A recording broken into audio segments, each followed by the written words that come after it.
What's up, guys?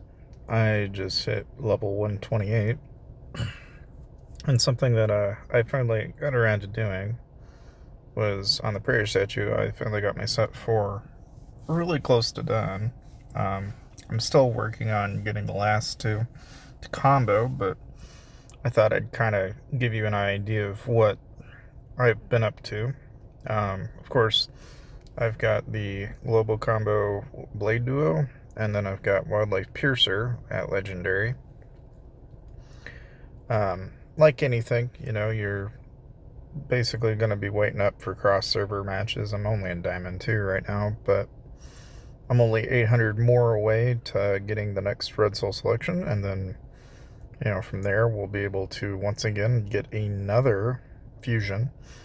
If you're wondering which fusion I'm going to go for, I think I'm going to probably end up getting Bloodstained Blade, but there are some other good choices here. Like, I've already got Blade Duo, I've already got Wildlife Piercer. Now, for Excellent Companion might be a good choice if you're like if you're going the, say, not necessarily a Plume Monarch, but, maybe you're going for more towards the, well, like your Warbringer build and such. I don't really know what Guardian Star would find itself use. I mean, there's not really a huge push for it really in any other class. You might find Immortal Spirit might be a better choice for you, depending on whether or not you're looking for HP. And I don't know, End of the Eye of the Abyss is also a fancy one because it's giving you crit damage bonus and skill crit damage, which, regardless of which you focus in on, that's going to be pretty helpful in and of itself. So, I don't know, it's like you kind of find yourself wondering where you want to go from there. I, for one, look at this and go, Bloodstained Blade would give you some healing rate, which would make you a little tankier as a Plume Monarch, but on the same token, you could increase your global HP by 20% and just continuously stack it, and that Immortal Spirit's going to be really decent, I think, regardless of what build you decide to swap to or whatever you decide to change, because that's going to consistently always be very good to have. And so, I don't know, looking at fusions and going from there. Of course, my Avian, I haven't really been able to tweak a whole lot of changes here, but you can see I've got a couple here that I've got coming along. As far as like which to change and how, I mean, right now I'm just kind of working on my next one. So like this one has Shared Hatred, Enhanced Talent Skill, and Shroom combo. So we'll take that one and see if maybe we can inherit either the Against the Strong, or something like that perhaps. So we'll go ahead and give that a try. And as far as my original one goes, we can look at some other players and see if theirs are in any fashionable use for us. It's like here there's Accurate Defense, Skill Crit, and this is Lifespan Match, Self-Defense, Hands Go. I always like to look for, preferably, like, especially when you're looking at them, I like to look at the flower, how many times they've been bred, what gen they are. So it kind of helps to pay attention to that because that's going to have a factor in how this is going to play out. At least at a glance, I'm not too jumpy about any of these, so we're going to move over. Let's take a look at this Anubis. Backstabbing, no, that's nothing we need. Super Reflect Counter, nope. What's this one? All-round hit. Okay, so let's try that. See what we get with that. We may get a lower tier Avian, but they may end up giving us something that we're after, which ultimately works out in the end. Like, for example, you can get the Astronaut B-Duck, for example. They've got Pinky. I've gotten Teal before, so I would think maybe I'll get lucky and get one of the higher tier quality Avians. You just don't really know what you're going to get. And some of these aren't all bad either. Like, there's different ones out there to kind of pick from. I haven't really come across a whole lot of them, but I would love to get things like Super League, all-round combo, all-round control is not really what I need. Same thing for reverse control. Burst impact would be okay. Um, Infinite burst hit would be okay.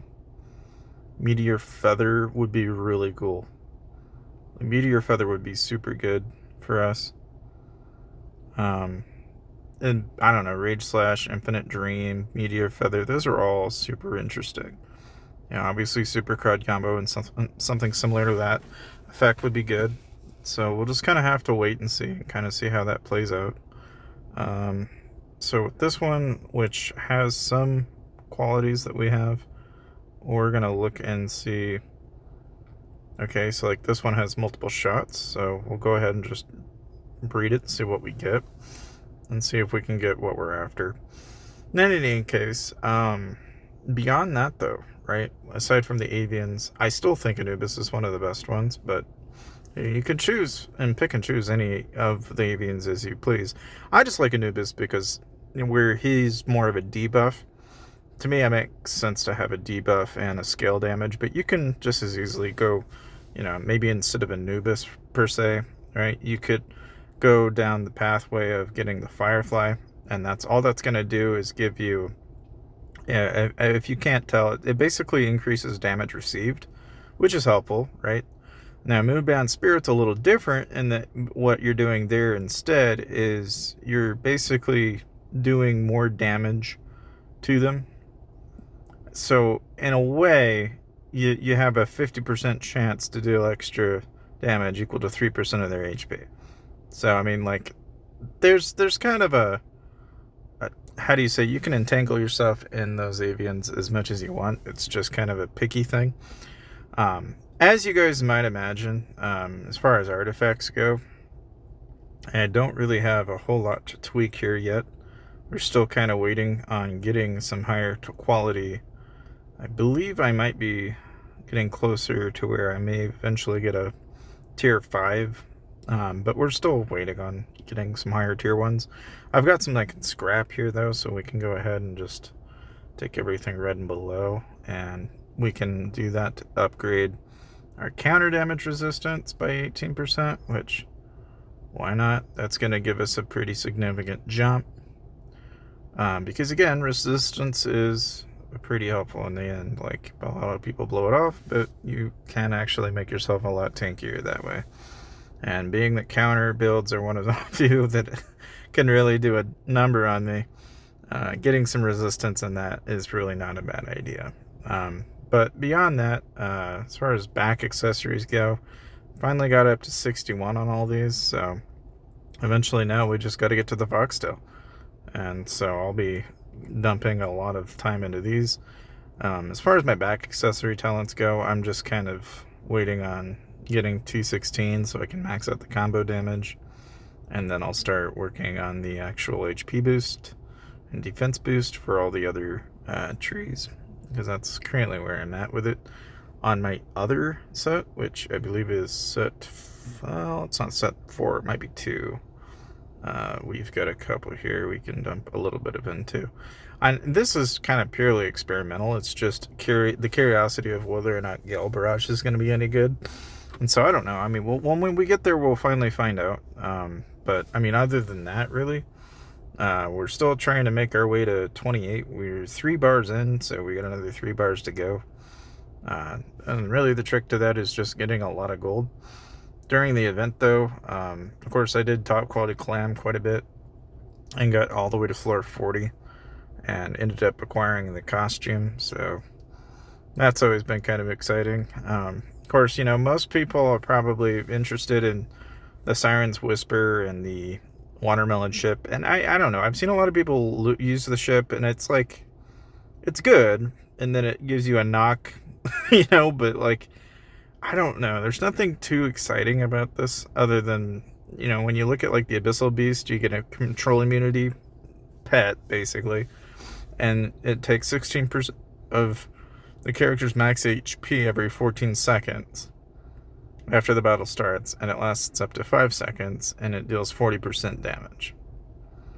you know, kind of like, I don't know. It seems like an artifact that might be fun to play.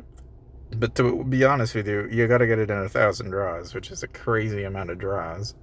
And so, you know, of course, you don't want to put that in perspective. It's like, okay, for 140 draws per $100, that means you've got to spend somewhere north of like, you know, at least $500 or $600 just to get anywhere near.